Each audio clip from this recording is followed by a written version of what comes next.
Welcome to Mind Power, a Brains R Us program brought to you by Centerpointe Research Institute. In these special episodes, you'll hear thought-provoking articles designed to expand your mind, useful tips to improve your life, and the latest neuroscience research to help you tap into your fullest potential. Now here's Bill Harris with today's Mind Power. This week's article is The Gratitude Filter, also known as Let Whatever Happens Be Okay, written by Bill Harris, read by Mark Gilson. Do you find yourself sometimes or often at the mercy of anger, resentment, stress, or jealousy?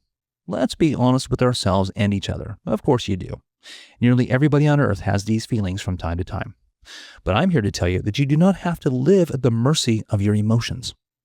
With enough awareness, you can choose to filter your experiences through any emotion, including joy, acceptance, and/or gratitude. Now, does that sound impossible or unlikely at best? It doesn't happen overnight, but it does happen with enough practice, stillness of mind, and awareness. This notion of letting whatever happens be okay is the first of my 9 principles for conscious living. It sets the foundation for living a life that is more enriched, happy, and fulfilling than you might possibly imagine. So let's dive in and stay to the end because you'll find a powerful self-discovery exercise that will help you change the way you see your life and react to outside circumstances. There are 3 rules that govern the world created by the mind. Rule number 1, everything changes and eventually passes away. Rule number 2, sometimes you don't get what you want. Rule number 3, sometimes you get what you don't want. You can approach these rules in one of 2 ways. The first way is to resist them, fight against them. When you resist change, you can experience unpleasant emotions and physical symptoms. You get angry, become stressed, anxious, and fearful. You might even behave in ways that have unpleasant consequences. Wanting things to be different from what they really are is like beating your head against a wall. Stop fuming, fussing, and suffering. It is what it is. The second way to approach the 3 rules is to let whatever happens be okay. You can accept what is. You may prefer that things not change and pass away. You may wish that you would get what you want or not get what you don't want. You might take action to change things or to keep them the same. But if you don't succeed, you can accept what is. In the first method, your disposition, happiness, and inner peace are dependent on the outcome being a certain way. When you let whatever happens be okay, you are independent of the outcome and can experience happiness and inner peace regardless. You remain solidly peaceful and happy whether you try to change things or not. Allow yourself to accept whatever happens, it's okay, I will remain happy and peaceful. The amount a person suffers in their life is directly related to how much they are resisting the fact that things are the way they are. This has got to be one of the key pieces of human wisdom. If there is suffering or discomfort, there is resistance to the way things are, period.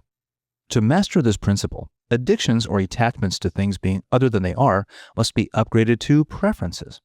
This means that when what is not what you want, you do not suffer over it, get angry, sad, fearful, anxious, and so on. And your happiness and inner peace are therefore not controlled by forces outside of you. You prefer things to be such and so, but you're not attached to them being that way. To the degree a person is willing and able to let whatever happens be okay, they do not suffer. It's as simple as that. People with many rules about how things are supposed to be suffer more because no matter how much care they take to protect their rules and see that they are followed both by themselves and by others, these rules are often violated. This doesn't mean a person can't be goal-oriented and work toward making things the way they want them to be. But the emotionally healthy person prefers the outcome they seek rather than being emotionally attached to it. That means they work hard toward what they want, but whatever the outcome, they maintain their equanimity and inner peace. This approach, then, is not fatalism or disinterest in the outcome, but rather a decision not to let the outcome throw you off center. This is the meaning of upgrading your attachments to preferences, and the meaning of non-attachment, spoken of in Eastern philosophy and spoken of in Christianity and other religions in other ways. The key to handling challenging thoughts, situations, and feelings is therefore not in resisting them, but rather in becoming as fully accepting of them as possible. Accept what you think and feel, and what happens around you, even if what you think and feel is uncomfortable. Here then is a key point. though it looks as if our discomfort is created by the thing we don't like or are otherwise resisting. In actual fact, the discomfort we feel is actually caused by our resistance to it. When we stop resisting, the discomfort stops also. It may look as if the person, thing, event, or whatever is creating our discomfort, but it is really our reaction to it, our unwillingness to accept it, that creates the discomfort. Everyone has had something happen in their life that they strongly resisted, but ultimately came to terms with. A relationship that ended, for instance. At first, you go through all kinds of suffering, but at a certain point, you move on and accept what has happened. At that exact moment, the suffering stops. Similarly, we've all heard of people who find out that they're dying from a fatal illness and who become totally peaceful about it once they accept the fact that it is happening. It's not what happens that creates our suffering. It's our reaction to it. Through acceptance, you empower yourself to heal, transform, or release any unresolved mental or emotional material. Unless and until you can accept what you think and feel as a perfect manifestation of reality, you will remain attached to toxic attitudes and beliefs. But by being fully present to and accepting of your thoughts and feelings, you open the pathway for the unconscious to reorganize itself to progressively higher levels of functioning. When you sense discomfort, you are sensing resistance.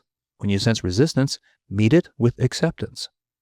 Ironically, once you stop resisting, you are much more effective in creating any external change you may have a preference for, not an attachment to.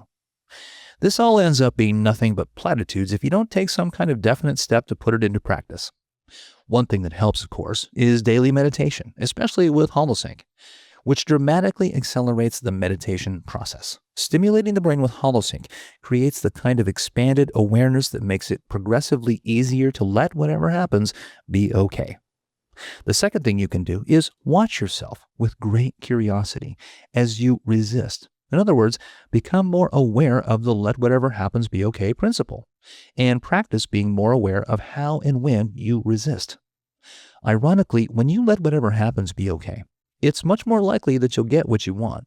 This is one of the real ironies of personal and spiritual growth. The less attached you are, the more likely you are to get what you want.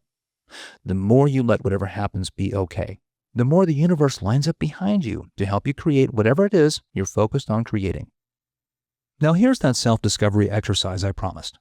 The best way to begin letting whatever happens be okay is to be aware when things are not okay.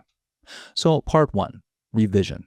For the next few days, consciously revise how you see the world.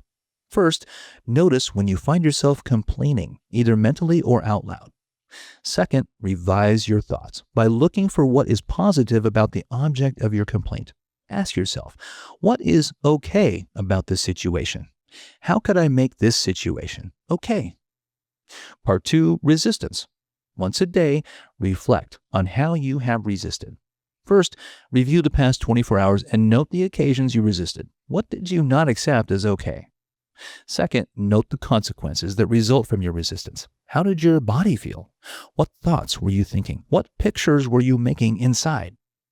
And then, if you're able to let it be okay, what happened? Remember that you're free to take whatever action seems appropriate to create what you want, but the outcome is just a preference.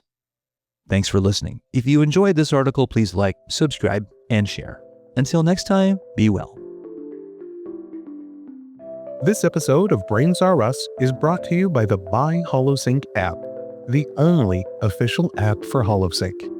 Enjoy quick daily brain-enhancing meditations, long-form HoloSync radio stations for up to 8 hours of continuous brainwave states, easily access all of your HoloSync suites and courses, and listen to more Brains Are Us podcast episodes, all from your favorite device. Head on over to holosync.app/podcast26 right now to claim a free 7-day premium trial, no credit card necessary.